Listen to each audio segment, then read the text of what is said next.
Hello viewers, I am Deepti. Today I am going to solve remaining questions from your ICSE class 10 mathematics question paper for the year 2026. So starting with question number 6 today. Question number 6 is from coordinate geometry. Find the coordinates of the centroid P लिया गया है of triangle ABC. तो ये ABC हमारे पास triangle आ गया. इसका centroid means जहां पर तीनों मीडियंस मीट करती हैं वो पॉइंट है.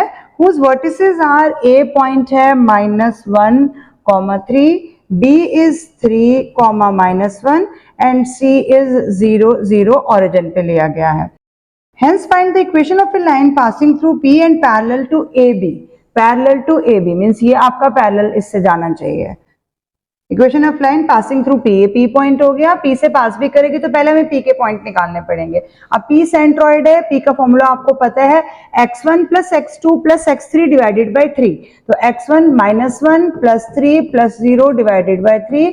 Second y1 3 -1 + 0 divided by 3. कितना आ जाएगा? 3 - 1 मीन्स 2/3 और ये भी आ जाएगा 2/3. तो ये आ गया पी पॉइंट यानी कि जो सेंट्रॉइड पॉइंट है उसके कोऑर्डिनेट्स आ गए. अब पासिंग थ्रू ये है और दिया क्या? स्लोप ए बी के पैरेलल है तो हमें ए बी की स्लोप निकालनी है. फाइंडिंग स्लोप जब दोनों पॉइंट्स दिए हुए हैं तो आपको पता है y2 - y1 upon x2 - x1. तो आप किसी को भी एक मान लो. y2 माइनस माइनस करेंगे प्लस हो जाएगा y2 - y1 फिर x2 - x1 यानी कितना हो गया? 4/-4 यानी -1. तो स्लोप अब इक्वेशन ऑफ लाइन जो उसने बोला है हमारे से पासिंग थ्रू पी पॉइंट, इस पॉइंट से जा रही है और स्लोप ये है. तो अब हमारे पास इक्वेशन ऑफ लाइन का फॉर्मूला पता है y - y1 = m x - x1. तो y - y1 क्या है? 2/3 इज इक्वल टू स्लोप क्या आ जाएगी? -1. x - x1 means 2/3. अब इसका हम एलसीएम ले सकते हैं. 3y - 2 इज इक्वल टू, इसको भी खोलेंगे माइनस, एलसीएम लिया तो -3x और ये आ जाएगा प्लस का 2. अब 3y + 3x और ये इधर आ जाएगा तो -4 = 0. ये आपकी इक्वेशन ऑफ द लाइन आ जाएगी which is passing through P point और ऑरिजिन से मतलब इससे भी जा रही है और ए बी के पैरेलल भी. आप चाहो तो 4 को इस तरफ भी शिफ्ट कर सकते हो. So our answer is 3y + 3x = 4. Now coming to part 2, parallelogram ABCD is given. ABCD में सर्कल्स का भी circle touching circle at P, Q, R, S इन सारों पॉइंट्स पे जा रही है और ये आपको दिख रहा है, सब्सक्राइब कर रहा है. Prove that AB = BC. बस इसका AB और BC एडजेसेंट साइड है. एडजेसेंट साइड पैरेललोग्राम के लिए इसने गिवन दिया है. लेकिन हमें सर्कल की प्रॉपर्टी पता है कि कोई भी एक्सटर्नल पॉइंट से दो टेंजेंट आ रही हैं तो वो इक्वल होंगी यानी कि PB BQ के इक्वल होगी. बस हमने सब जगह पे यही चीज यूज करनी है. AP AS के इक्वल होगी, DR DS के इक्वल होगी, RC CQ के मतलब CR CQ के इक्वल होगी. तो ये चीज लेनी है, बस उसको सीक्वेंस पे लेना है ताकि उनको ऐड करने के बाद हमारे पास AB और BC आ जाए प्लस करने के बाद. तो बस ये आपने सीक्वेंस ध्यान से लेना है और कुछ नहीं है. अदरवाइज आप लिखते जाइए, प्रॉपर्टी सब में यही लगनी है. AS = AP आ गया, AS और AP. अब अगर मुझे AD लेना है, मुझे AB लेना है, AB लेना है तो इसके साथ पहले PB ले लो. यहाँ पर आ जाएगा PB = उधर से आ गया BQ. तो जब हम इसको ऐड करेंगे तो क्या बना? AS AP और यहां से आया PB. अभी हमने AP नहीं लिया, AP इस तरफ आ गया तो इसको और इसको ऐड करना है. तो हमें बस ये ध्यान रखना है कि इसको एक ही साइड में लिखा जाए यानी we have to write AP = AS ताकि जब मैं इसको इससे ऐड करूंगी तो it will become AP + PB यानी कि AC बन जाए. प्रॉपर्टी में पता चल गई हुई है. और इसी तरह से जब हम उस तरफ लेंगे ये AB बन जाएगी. AP और PB है तो यहाँ पर ये AB बन जाएगी. और सिमिलरली हमें साथ में क्या लेना है? BC. तो BC के लिए आपके पास वो वाली लाइन आ रही है तो हमें यही चीज लेनी है. BP और BQ आ जाएगा और यहाँ से RC और CQ. प्रॉपर्टी हमारी सब में ये रहेगी. Tangent from external point to the circle are equal in length. हर जगह हमने प्रॉपर्टी देनी जरूर है. ये प्रॉपर्टी आपको हर पॉइंट पे लिखनी पड़ेगी. बस लास्ट में आपने इनको ऐड करना है और ऐड करने के बाद आपके पास आ जाना चाहिए. अगर हम पूरा भी लेंगे तो हम इसको ऐसे लिख सकते हैं कि AB ले ली हमने, दूसरी साइड DC ले ली ऊपर वाली, = साइड वाली दोनों ले लो तो AD आ जाएगा, AD + BC. तो इसको अब हम करेंगे तो इसमें एक चीज कॉमन आ रही है, आपको दिख रहा है कि दोनों पैरेललोग्राम के लिए दिए हैं और अपोजिट साइड्स जो होती हैं वो इक्वल है. पैरेललोग्राम दिया तो अपोजिट तो इक्वल होंगी ना, यानी हम यहाँ से कह सकते हैं कि AB जो है वो DC के इक्वल है तो ये इसके इक्वल है. तो इसको ट्वाइस ऑफ AB लिख देते हैं और इसी तरह से AD और BC है तो भी इक्वल आ जाएगा, तो हम इसको ट्वाइस ऑफ BC लिख देते हैं, तो 2 2 कैंसिल हो जाएगा, यानी AB is equal to BC आ जाएगा। बस इस पॉइंट को आपने थोड़ा ध्यान से खोल के दिखाना है उनको। अब क्योंकि पैरेललोग्राम वो आ गया जिसमें सारी साइड्स इक्वल आ गई, अब हमने एडजेसेंट को ही इक्वल प्रूव कर दिया, यानी AB और BC जो एडजेसेंट साइड है, अपोजिट तो होती है, एडजेसेंट भी इक्वल आ गई, तो इट मींस अब पार्ट बी में पूछा है व्हाट स्पेशल नेम, तो special name of this parallelogram is rhombus, क्योंकि चारों साइड्स भी इक्वल आ चुकी हैं। Now coming to third part जो कि जीएसटी का है। इसके अंदर जीएसटी में आपको पता ही है कैलकुलेशन बेस्ड आपको क्वेश्चंस आने हैं। Now third part from GST, आपको पता है इसमें टेबुलर फॉर्म में बनाना है आपको। ड्राई फ्रूट्स 1 kg है, मार्क प्राइस उसका हमारे पास 1200 रुपीज है। नेक्स्ट इज उसमें डिस्काउंट भी है, तो डिस्काउंट आपके पास 100 रुपीज का हो गया, तो डिस्काउंटेड प्राइस माइनस करने के बाद यू विल गेट 1100, और इस पर जीएसटी कितना लगना है 12%, तो 12% ऑफ 1100 को हम कैलकुलेट करेंगे, जिससे हमारे पास फिर टैक्स आ जाएगा। तो जी इसको पहले कैलकुलेट कर लेंगे, थोड़ा कैलकुलेशन का यहाँ पर मैंने जगह छोड़ी है, और फिर आपके पास टैक्स आ जाएगा। तो इसका आंसर आ रहा है 132 मल्टीप्लाई करने के बाद। नेक्स्ट है व्हीट फ्लोर जो कि 5 kg है और उसका रेट है 286, और डिस्काउंट इस पे कोई डिस्काउंट नहीं है, तो डिस्काउंटेड प्राइस ऑब्वियसली सिर्फ 286 ही रहेगा, और इस पर जीएसटी कितनी है 5%, तो 5% ऑफ 286 यानी आपके पास आ गया 14.30। Next is bakery product. Bakery product का हमारा कॉस्ट जो है मार्क प्राइस वो 500 है, और इस पर डिस्काउंट रुपीज में ना देकर परसेंटेज में दिया हुआ है, तो डिस्काउंट है 10%, तो डिस्काउंटेड प्राइस कितना हो जाएगा 10% का मतलब क्या हो गया 10% ऑफ 500 यानी कि 50 रुपीज हो गया, तो 500 में से 50 माइनस करोगे डिस्काउंटेड प्राइस इज 450, और इस पर जीएसटी है 12, तो 12% ऑफ 450, इट मीन्स ये आपके पास कैलकुलेशन के बाद आएगा 54 रुपीज। तो टोटल टैक्स अगर हम प्लस करेंगे कि हमें कितना टैक्स पे करना है, this is 200.30। Now next is आपका ये वाला टोटल, हमें ये भी तो देना है कि जितना हमारे पास डिस्काउंटेड प्राइस है ये भी तो हमें उनको पे करना है, सिर्फ डिस्काउंट मतलब जीएसटी थोड़ी दे देंगे, तो 1836 ये आ गया, तो टोटल अमाउंट पेड में हमारे पास कितना आ जाएगा, दोनों को प्लस करने के बाद your answer will be 2036.30 rupees. Unit जरूर लगाना है, total amount paid by the customer including GST. Now coming to question number 7, necessary information दी हुई है, डायग्राम हमें बनाना है। Man on the top of a light, मतलब इस पर ट्रिग्नोमेट्री का क्वेश्चन हाइट एंड डिस्टेंस का विदाउट डायग्राम है, आपको डायग्राम अपने अकॉर्डिंगली बनाना है। ज्यादातर केसेस में आपको डायग्राम बना बनाया होता है, लेकिन इस बार बनाना है। Man on the top of a light house observe the angle of depression of two ships on the opposite side of light house are as 30 and 50 degree. तो मैन है ऊपर और ये नीचे शिप है इधर और इधर, तो अब ये हमारा एंगल ऑफ डिप्रेशन बन रहा है, एक तरफ 30 डिग्री है और नेक्स्ट इज 50 डिग्री, जितना एंगल ऑफ डिप्रेशन होगा उतना ही यहाँ से ऑल्टरनेट इंटीरियर एंगल बन के ये 50 और ये 30 ही आ जाएगा। ये आ गया आपका डायग्राम। अब if the height of the lighthouse is 80 meter, ये height is given as 80 meter, find the distance between the two ships, और हमें दोनों तरफ का कैलकुलेट करना है, तो हम एक तरफ को x और एक तरफ को y मान लेंगे। तो हम मान लेते हैं कि इस तरफ हमने y मान लिया और इस तरफ हमने x मान लिया, किसी भी एक को आप x या y ले सकते, एंड में जाकर हम x प्लस y कर देंगे। फिगर का नाम देने के लिए a b c and d, ये हमने 4 पॉइंट्स ले लिए। अब इसको कैलकुलेट कर लेते हैं। पहले हमने ट्राइंगल a b c यानी कि लेफ्ट हैंड साइड वाला ले लिया, this is perpendicular and base, तो means A B upon B C, perpendicular upon base means tan हो गया, तो 80 upon y is equal to tan 30, tan 30 is 1 upon √3, तो y is equal to 80 into √3, ये first equation आ गई। अब दूसरा triangle ले लेते हैं ए बी डी, इसके अंदर फिर से A B upon B D आ जाएगा, जिसको हमने x एज्यूम किया है, तो A D upon X is equal to tan 50। tan 50 की वैल्यू हमें टेबल में से देखने के लिए बोला हुआ है, आई थिंक आपको आती होगी, और नियरेस्ट मीटर में ही लेनी है आपको। तो यहाँ पर अभी ये ऊपर वाले क्वेश्चन को भी आपको मीटर में ही लेना है, 80 √3 में नहीं छोड़ेंगे क्योंकि हमारे को पूरी कैलकुलेशन शो करनी है। तो tan 50 की कैलकुलेशन हम टेबल पे देख सकते हैं। यहाँ पर बेटर ये रहेगा अगर हम tan 40 की देख लें, तो अगर हम यहाँ पर tan ना लेके cot की ले लेंगे, या फिर हम tan की इस तरह से ले सकते हैं कि BD को यहाँ लेके इसको ऊपर ले ले, तो उसके लिए परपेंडिकुलर और ये बेस हो जाएगी। तो हम ऐसे भी कर सकते हैं कि BD अपॉन ए बी। इसमें क्या होता है, मल्टीप्लीकेशन में कैलकुलेशन इजी होती है, डिवीजन में ज्यादा मुश्किल आ जाता है।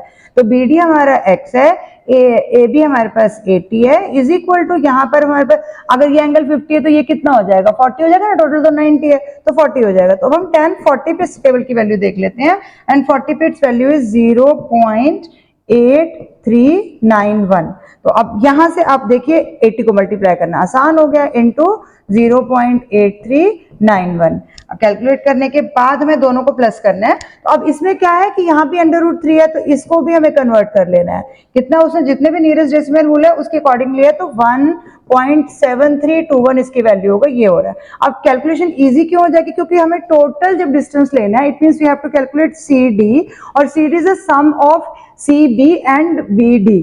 तो हमें पता है यहाँ से आ गई है, CB आ गई और BD आ गई, तो अब ये CB है जो भाई हमने मानी है, तो 80 दोनों में कॉमन है, तो 80 कॉमन लेके कैलकुलेशन को इजी बनाने के लिए 1.7321 और 0.8391 हमें दोनों को ही प्लस करना है, तो कैलकुलेशन इजी हो जाएगी। एक ही बार मल्टीप्लाई करना पड़ेगा एडिशन के बाद। तो एडिशन का आंसर आ रहा है 2.5712, और इसको जब हम 80 के साथ मल्टीप्लाई करेंगे यू विल गेट 205.696। और हमें क्योंकि नियरेस्ट मीटर में बोला हुआ है तो 205 है, और आगे का डिजिट जो है वो 5 से बड़ा आ रहा है, तो it is equal to 206 metre हमारे पास फाइनल आंसर आ जाएगा। यानी कि जो डिस्टेंस दोनों शिप्स के बीच का है वो 206 मीटर, 206 मीटर आ रहा है। Now question number 7, second part from statistics, जो कि मीन मीडियन मॉड में है। आपको पता है बहुत ज्यादा मार्क्स कैरी करता है, आपने मेरी वीडियोस अगर देखी होंगी तो स्टैटिस्टिक्स अच्छे खासे मार्क्स कैरी करता है, इसलिए इस क्वेश्चन को पूरा डिटेल में आपको समझा रही हूँ। क्यूमुलेटिव फ्रीक्वेंसी, मीडियन जब निकालना है तभी क्यूमुलेटिव फ्रीक्वेंसी निकालनी है, अगर हमने मीन या मॉड निकालना है तो क्यूमुलेटिव फ्रीक्वेंसी का कोई काम नहीं है। अब क्यूमुलेटिव फ्रीक्वेंसी 5 आ गया, then next is 5 + 7 it means 12 हो गया, 12 + 11 इट मीन्स 23 हो गया, 20 प्लस करेंगे 43 हो गया, देन 83 हो गया, 52 प्लस करेंगे तो आपके पास 135 आ जाएगा। साइड में लिख के आराम से प्लस करना है, क्योंकि अगर प्लस में गलत हुआ तो फिर आपका सारा आंसर ही गलत होने वाला है। 171 हो गया, then next is 186, next is 195, और लास्ट आ रहा है आपका 200, यानी कि n आपका 200 आ गया। तो मीडियन आपको पता है, मीडियन का फॉर्मूला क्या होता है, जितना हमारा n है, और यहाँ पर n कितना आ रहा है, इवन नंबर है, तो n/2 यानी कि 200/2th टर्म, यानी कितना हो गया 100th टर्म। अब हमने देखना है कि 100 टर्म हमारी क्या आती है, तो उससे पहले हमें ऑजिव ड्रॉ करना पड़ेगा। अब ऑजिव ड्रॉ करने के लिए हमने स्केल चूज करना है, अप्रोप्रिएट स्केल अपने क्वेश्चन के अकॉर्डिंगली। जैसे यहाँ 10-10 का गैप आपको दिख रहा है, तो यहाँ पर हमने 2 सेंटीमीटर 10% मार्क्स ले लिया, जो कि आपकी एक्स एक्सिस है। एक्स एक्सिस पे हमेशा हमने क्लास इंटरवल को लेना है, यानी ये जो 0, 10, 10 to 20 ऐसा वाला ये क्लास इंटरवल है, और जो क्यूमुलेटिव फ्रीक्वेंसी है वो हमेशा इधर लेनी है। इसी की वजह से कई स्टूडेंट का ये इतना इंपॉर्टेंट क्वेश्चन जो कि 5 मार्क्स या 6 मार्क्स भी कैरी करता है वो गलत हो जाता है, क्योंकि ये अगर हम एक्सिस गलत कर लेंगे तो सारा क्वेश्चन गलत हो जाएगा।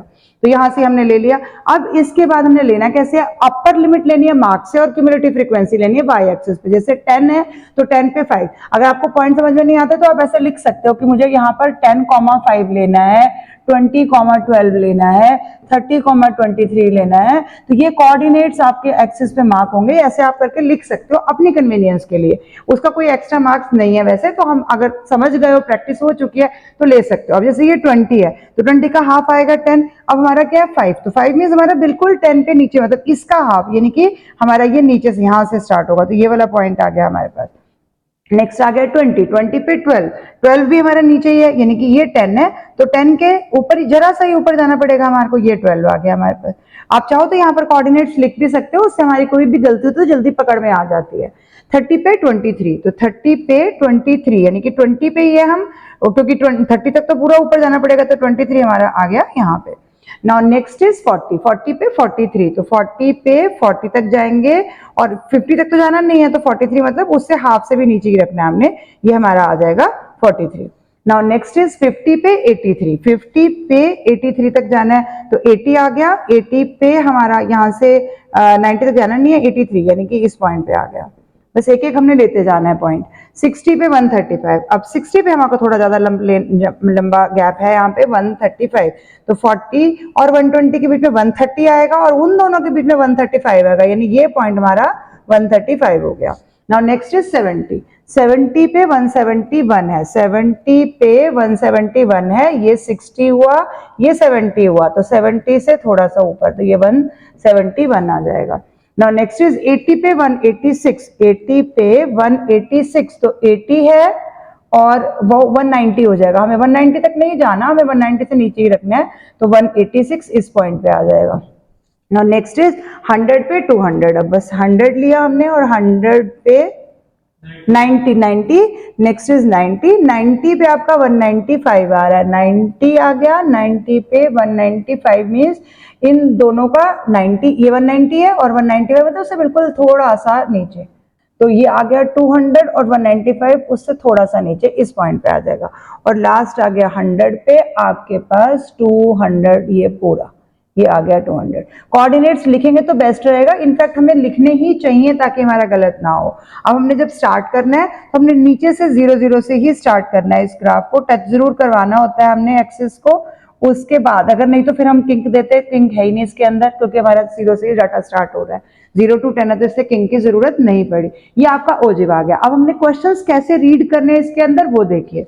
अब पहला क्वेश्चन आपके पास आ गया, मीडियन निकालना है, तो मीडियन निकालना यानी 100 टर्म हमने देखा था, तो 100 के लिए आप अपने स्केल को हॉरिजॉन्टल रखेंगे, डॉटेड लाइन लाएंगे, डॉटेड लाइन को अब आप नीचे लेके आएंगे, पतली पेंसिल होनी चाहिए तभी आपका बिल्कुल एक्यूरेट आंसर आएगा। अब 50 और 60 है, तो ये हमारा 55 हुआ, यानी ये उससे थोड़ा सा कम है। अभी भी मैं बिल्कुल सीधा स्केल अगर लेकर करती तो ये पूरा 53 पे आ रहा है, इट मीन्स हमारा मीडियन यानी कि 100 टर्म क्या हो गई 53, तो ये हमारा आ गया 53 मार्क्स, क्योंकि सारा डाटा मार्क्स में ही है, तो 53 मार्क्स हमारा मीडियन आ जाएगा। यहाँ पर हम ऐसे करके लिख भी सकते हैं कि आवर आंसर इज 53।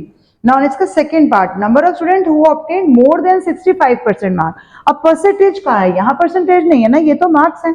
अब यहां से हमने परसेंटेज लेने हैं 65, तो 60 और 70 के बीच की लाइन आपने लेनी है, डॉटेड लेके जाएंगे, जहां ये ओजिव को टच करेगी वहां से हम आएंगे, लेकिन वो हमारा आंसर नहीं होगा क्योंकि उसमें से भी हमें माइनस करना पड़ेगा, वो हमारा टोटल एग्जैक्ट आंसर नहीं है। तो ये आ गया आपका पॉइंट। अब इसको अगर हम ध्यान से देखेंगे तो यहाँ पर ये 140 और 160 के बीच में 150 और ये 150 से थोड़ा सा आगे है, यानी हमारा डाटा बन रहा है 154, लेकिन 154 स्टूडेंट्स तो वो हैं जिनका 65 से कम है, हमें क्या लेने हैं ऊपर वाले, तो ऊपर वाले टोटल कितने हैं 200, तो 200 में से 154 को माइनस करेंगे, यू विल गेट 46, तो सेकंड पार्ट का आंसर आएगा 46 स्टूडेंट्स, और वो आप ऐसे शो करोगे कि इसके कॉरेस्पॉन्डिंग हमारे पास ये आ रहा है, यहाँ ऐसे एरो लगाना है कि 65 से हम ऊपर आए और यहाँ पर हमारे पास 154 आया है, but number of student who score more than इतना 65%, तो वो 46 स्टूडेंट हो जाएंगे। पहले जब हमने मीडियन निकाला था तो हमें 100 से नीचे आना है और इस तरह से एरो लगाना है। अब लास्ट पार्ट आ रहा है, number of student who did not pass, pass percentage 35 है, तो अब 30 और 40 के बीच में यहाँ पर से फिर आप डॉटेड लाइन जहां तक ओजिव आ रहा है वहां तक जाओगे और फिर यहाँ से आपने इसको लेकर आना है, तो ये आपके ये लाइन आ रही है, ये लाइन आ जाएगी डायरेक्टली यहाँ पर, तो यहाँ से इधर गए हैं तो इस पे एरो हमने इस टाइप से लगाना है। नाउ अब इसमें लिखेंगे कितना, इसमें हमें माइनस नहीं करना, टोटल ये वाले वही स्टूडेंट है जो पास ही नहीं हुए हैं, तो ये आपका आ रहा है 20 और 40 के बीच में 30 और ये एक ऊपर गया यानी कि 31, तो थर्ड पार्ट के लिए हमारा आंसर हो जाएगा 31। सबके आगे हमने स्टूडेंट्स लगाना है, अगर नहीं है तो मार्क्स लगाना है, यहाँ पर भी स्टूडेंट्स है और पहले वाले में मार्क्स है, लास्ट में पूरा अच्छे से, क्योंकि 5 मार्क्स का आपके कहीं पे भी मार्क्स कटने की पॉसिबिलिटी होगी, अगर आपने स्केल नहीं लिखा, अगर आपने अच्छे से मार्क नहीं किया, एरो नहीं लगाए, और तो और आप ओजिव के ऊपर भी यहाँ पर पॉइंट्स लिखिए, जैसे हमारे को यहाँ पर आ रहा है 100 पे, तो ये 200 कोऑर्डिनेट्स लिखे होंगे तो आपको भी गलती नहीं होगी और एग्जामिनर को भी देखने में आपका ओजिव अच्छा लगेगा। तो आई होप अब मैंने इतनी मेहनत से आपको एक क्वेश्चन समझाया, अब आपका फाइनल एग्जाम में या प्री बोर्ड में या हाफ ईयरली में ये चैप्टर का ये क्वेश्चन गलत नहीं होना चाहिए। Now question number 8, this is from part 1 probability है और question 2 जो continued यानी कि रेशियो एंड प्रोपोर्शन है। Box containing card number between 0 and 100, यहीं से सबसे बड़ी गलती हो जाती है। बिटवीन 0 एंड 100 का मतलब है ना तो हमने 0 को इंक्लूड करना है और ना ही हमने 100 को इंक्लूड करना है, तो इसमें 0 भी नहीं आएगा और 100 भी नहीं आएगा, तभी इसका मतलब इसके सिर्फ बीच के कार्ड लेने हैं जो कि हमारे पास 99 आ जाएंगे। फर्स्ट पार्ट के लिए डिविजिबल बाय 6 है यानी कि 6 का टेबल आपने लेना है, तो 6 6 टू द 12 6 टू द 18 24 30 36 ऐसे लेते जाइए, 42 48 54 60 देन 66, 96 तक जाना है हमारे को, 66, देन अब इसे प्लस 6 कर सकते हैं हम, 72 आ गया, देन 78, देन 6 आपने प्लस किया तो 84, देन 6 प्लस किया तो 90, देन हम प्लस करेंगे तो हमारे पास आ जाएगा लास्ट नंबर यानी कि 96। तो अब ये कितने आए हैं इसके अंदर, डिविजिबल बाय 6, टोटल कितने कार्ड है, 1 2 3 4 5 6 7 8 9 10 11 12 13 14 15 16। तो हमारा प्रोबेबिलिटी का आंसर कितना आ जाएगा, फॉर्मूला आपको हर एक के अंदर लिखना है, वो मैं नहीं बता रही हूँ आपको कितने पॉसिबल केसेस है, टोटल आउटकम्स आ गया और ये आ जाएगा आपके पास, टोटल हमारे पास कितने बने 99, तो ये 16/99 के फर्स्ट पार्ट का आंसर हो जाएगा। Now coming to part B जो कि है नॉट डिविजिबल बाय 6। अब बी होने की प्रोबेबिलिटी इतनी है तो ना होने की प्रोबेबिलिटी क्या होती है, 1 माइनस होने की प्रोबेबिलिटी, तो 1 में से इसको माइनस कर देते हैं 16/99, तो इट मीन्स हो गया 99 माइनस 16/99। जब 16 माइनस करोगे तो यू विल गेट 83/99, तो ये सेकेंड पार्ट का आंसर हो जाएगा और फर्स्ट पार्ट का आंसर 16/99। कॉन्टिन्यूड प्रोपोर्शन वाला क्वेश्चन आ जाएगा सेकंड पार्ट में, x upon y square z square, y upon z square x square plus z upon x square y square is equal to है। हमें इसे पता है कि लेफ्ट हैंड साइड ही लेनी होती है, तो हमने लेफ्ट हैंड साइड मतलब एक लेनी है, दोनों नहीं ले सकते simultaneously, but x y z continued proportion में है, तो इसका मतलब क्या है कि x upon y is equal to y upon z, यानी कि अगर हम लेंगे तो y square is equal to x into z, ये वैल्यू हमें पुट करनी है अंदर। अब अंदर कैसे पुट करेंगे, लेफ्ट हैंड साइड को लिया तो first will take LCM, LCM लेने में आपको दिख रहा है एक्स स्क्वायर भी है, वाई स्क्वायर भी है, जेड स्क्वायर भी है। अब क्या मिसिंग है, पहले में एक्स स्क्वायर नहीं है तो एक्स स्क्वायर को एक्स से मल्टीप्लाई करेंगे, इट मींस एक्स क्यूब हो जाएगा। सेकंड में वाई स्क्वायर नहीं है, वाई स्क्वायर को वाई से मल्टीप्लाई करेंगे तो वाई क्यूब, और सिमिलरली ये जेड क्यूब हो गया। सो हियर आपको दिख रहा है न्यूमिनेटर में X cube Y cube Z cube आ गया। अब हमें क्वेश्चन के लिए डिनोमिनेटर को चेंज करना है, तो इसको अभी हम फर्स्ट टाइम में कुछ नहीं कर रहे हैं, न्यूमिनेटर को एज इट इज रहने देंगे। डिनोमिनेटर में वाई स्क्वायर को फिल करना है हमने, तो वाई स्क्वायर की जगह पे एक्स जेड फिल करना है, तो एक्स जेड आ गया इंटू जेड स्क्वायर आ गया, यानी कुल मिलाकर अगले स्टेप में हम क्या लिख सकते हैं कि डिनोमिनेटर क्या हो गया, एक्स का भी क्यूब हो गया और z का भी क्यूब हो गया, दोनों का क्यूब हो गया, न्यूमिनेटर में x cube plus y cube plus z cube है। अब सेपरेट कर लेते हैं इनको, मींस पहले वाले में x cube upon x cube Z cube आ जाएगा, सेकंड वाले में वाई क्यूब अपॉन x और z है, लेकिन y वाले के साथ हमें y में ही चाहिए, तो x और z जो है वो y स्क्वायर के इक्वल है, तो इसका क्यूब क्या हो जाएगा, हम इसको ऐसे लिख सकते हैं, पहले x z का क्यूब हो गया, अब x z मिलाकर y स्क्वायर है तो अगले स्टेप में ये y6 बन जाएगा, अभी कर लेते हैं। Then next is z cube upon x cube Z cube, अब इसमें आपको दिख रहा है एक्स एक्स कैंसिल हो जाएगा तो 1 अपॉन जेड क्यूब आ रहा है। अगले वाले में ये एक स्टेप और लिख लेते हैं, वाई क्यूब और नीचे आ जाएगा y6, क्योंकि एक्स जेड जो है वो वाई स्क्वायर के लो तो एक्स 6 हो जाएगा। Then next is z z cancel हो जाएगा तो 1 अपॉन एक्स क्यूब। अब लास्ट स्टेप में आप लिख दो, इसको सीक्वेंस में भी लिख दो, 1 अपॉन एक्स क्यूब आ गया, वाई क्यूब को वाई 6 से कट करेंगे तो वाई क्यूब ही आ जाएगा और लास्ट वाले में जेड क्यूब आ जाएगा, और यही हमारी राइट हैंड साइड है।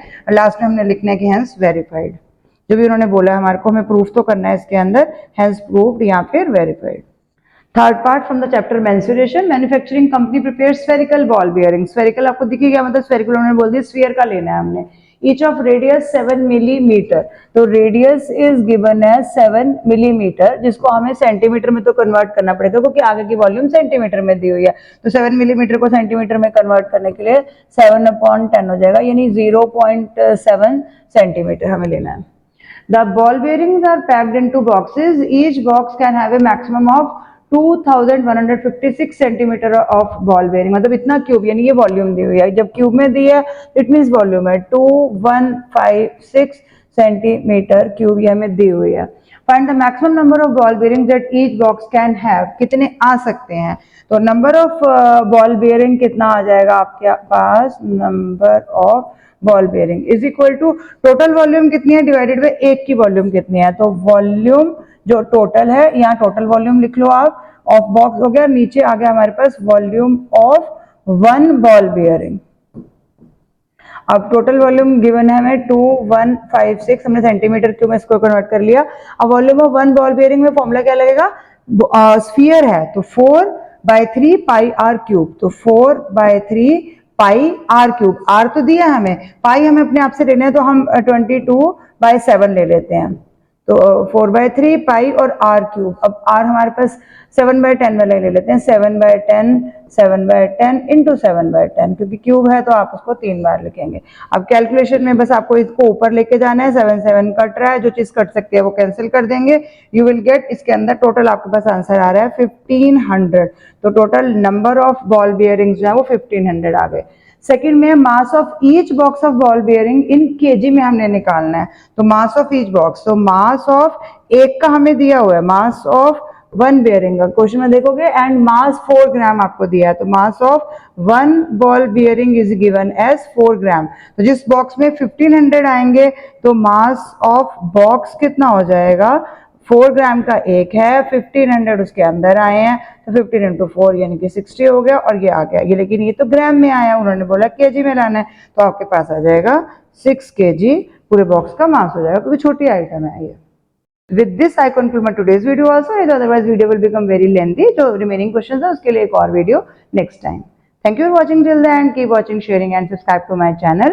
Don't forget to press the bell icon. बहुत सारे मैं आपको अभी community post के through या कोई information देती रहूँगी। अगर आपने subscribe नहीं किया होगा या icon press नहीं किया होगा तो I cannot help you anymore. Thank you.